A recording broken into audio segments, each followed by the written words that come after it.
It's an honor and a privilege to chair this hearing of the Personnel Subcommittee this morning. I want to thank Ranking Member of this subcommittee, Senator Lindsey Graham, for his support and working with me to move this hearing forward as quickly as possible.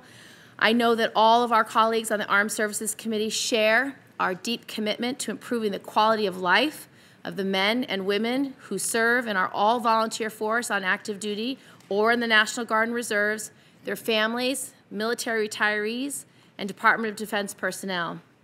And that is why this hearing today is so important to me personally and to thousands of service members and their families across this country. The issue of sexual violence in the military is not new, and it has been allowed to go on in the shadows for far too long. The scourge of sexual violence in the military should be intolerable and infuriating to all of us. Our best, brightest, and bravest join our armed forces for all the right reasons: to serve our country, to protect our freedom, and to keep America safe. The United States military has the best in the world, and the overwhelmingly vast majority of our brave men and women serving in uniform do so honorably and bravely. But there is also no doubt that we have men and women in uniform who are committing acts of sexual violence and should no longer be allowed to serve. Too often, women and men have found themselves in the fight of their lives, not in the theater of war, but in their own ranks, among their own brothers and sisters and ranking officers, in an environment that enables sexual assault. And after an assault occurs, an estimated 19,000 sexual assaults happened in 2011 alone, according to the Defense Department's own estimates. Some of these victims have to fight all over again with every ounce of their being just to have their voice heard. Their assailant brought to any measure of justice, and then to fight for the disability claims they deserve to be fulfilled. Congress would be derelict in its duty of oversight if we just shrugged our shoulders at these 19,000 sons and daughters, husbands and wives, mothers and fathers, and did nothing. We simply must do better by them. When brave men and women volunteer to serve in our military, they know the risks involved. But sexual assault at the hands of a fellow service member should never be one of them. Because not only does sexual assault cause unconscionable harm to the victim, but sexual assault is reported to be the leading cause of post-traumatic stress disorder among women veterans. But sexual assault in the military also destabilizes our military, threatens our unit cohesion and national security. Beyond the enormous human cost, both psychologically and physically, this crisis is costing us significant assets, making us weaker both morally and militarily. Already, this committee and the Pentagon took some first steps on this issue as part of last year's National Defense Authorization Bill that President Obama signed. While obviously our work is not done, I am hopeful that we can build on some of these initial changes, which included: 1, ensuring that all convicted sex offenders in the military are processed for discharge or dismissal from the armed forces, regardless of which branch they serve in. 2nd, we removed case disposition authority from the immediate commanding officer in sexual assault cases, which is one of the issues we will look into today as to whether we need to remove such disposition authority entirely from the chain of command and place within a trained prosecutor instead. We pushed the Pentagon to lift the combat ban that prevents women from officially serving in many of the combat positions that can lead to significant promotion opportunities.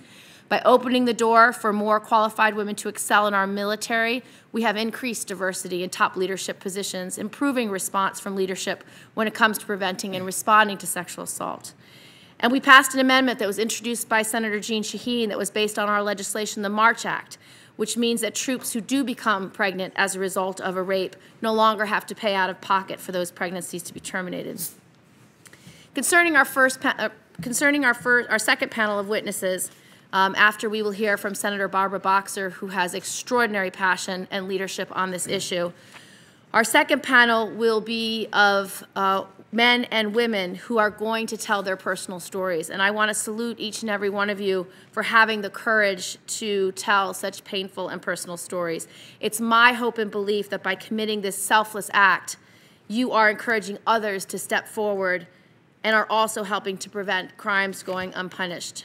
We have a duty to you and thousands of victims that you represent to examine whether military justice is possible and what is the most effective and fairest system that it can be.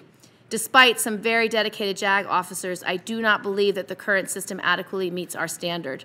That statistic on prosecution rates for sexual assault in the military are devastating. Of 2,439 unrestricted reports filed in 2011 for sexual violence cases, only 240 proceeded to trial. Nearly 70% of these reports for rape, aggravated sexual assault, or non-consensual sodomy. A system where less than 1 out of 10 reported perpetrators are taken to trial for their alleged crimes is not a system that is working. And that is just the reported crimes. The Defense Department itself puts the real number closer to 19,000, a system where, in reality, closer to 1 out of 100 alleged perpetrators are faced with any accountability at all. That is entirely inadequate and unacceptable. My view is that emphasizing institutional accountability in the prosecution of cases is needed to create a real deterrent to criminal behavior. The system needs to encourage victims that come forward, and participating in their perpetrator's prosecution is not detrimental to their safety or their future, and that it will result in justice being done. Because currently, according to the Department of Defense, 47% of service members are too afraid to report their assaults because of fear of retaliation, harm, or unjust punishment. Too many victims do not feel that justice is even likely or even possible. We need to take a close look at the military justice system, and we need to be asking the hard questions with all options on the table, including moving this issue outside of the chain of command, so that we can get closer to a zero-tolerance reality in the armed services. The case we have all read about, the Aviano Air Base case, is shocking. And the outcome should compel all of us to take the necessary action to ensure that justice is swift and certain, not rare and fleeting. I had the opportunity to press Secretary Hagel on the issue of sexual violence in the military during his confirmation hearing. Secretary Hagel responded by saying, "I agree. It is not good enough to say zero tolerance. The whole chain of command needs to be accountable for this." I couldn't agree more. I was pleased with the Secretary's public statement earlier this week that he is open to considering changes to the military justice system as well as legislation to ensure effectiveness of our responses to the crime of sexual assault.